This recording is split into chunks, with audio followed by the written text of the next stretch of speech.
We have so much to cover in this course. And if you've seen the size of the books, you know what's coming, right? And so we're going to divide this into several sections that we can work through.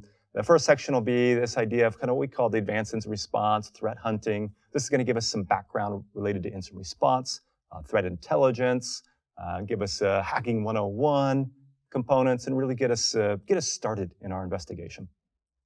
Then we're going to dive a little bit deeper into what we call intrusion analysis. This is going to be looking at things like application execution artifacts, diving deep into logs, and understanding how those can help us. Then we're going to have an entire section on memory forensics, one of my favorites. We're going to be diving deep into RAM analysis, and we're going to see how that can help us detect some of the most advanced malware on the planet. And it's such an important part of the capabilities that we have in forensics. Then we move to the timeline analysis component. So timeline analysis is a critical part of forensic analysis. And so we're going to dive deep into understanding how to create timelines and how to analyze them, allowing us to get through massive amounts of data very quickly. And then finally, we'll kind of wrap up the lecture part of the course with what we call the anti-forensics and NTFS section. And what that's going to allow us to do is really do deep dive forensics. So those of you that are more from a forensics background, like host-based forensics, you're going to start feeling a lot more comfortable in this section potentially.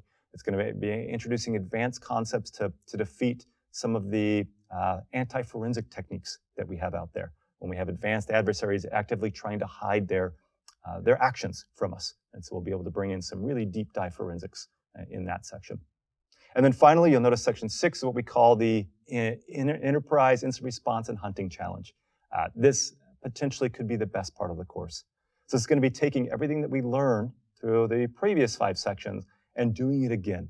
And so doing it now on a wider network. And so that's when we're going to introduce all that extra data, and you're going to be able to really work through it and really identify the root cause of an intrusion, identify what the exploit was, identify how the attackers moved around the network, what their persistence and what their ability to maybe perform actions on objectives on the target were.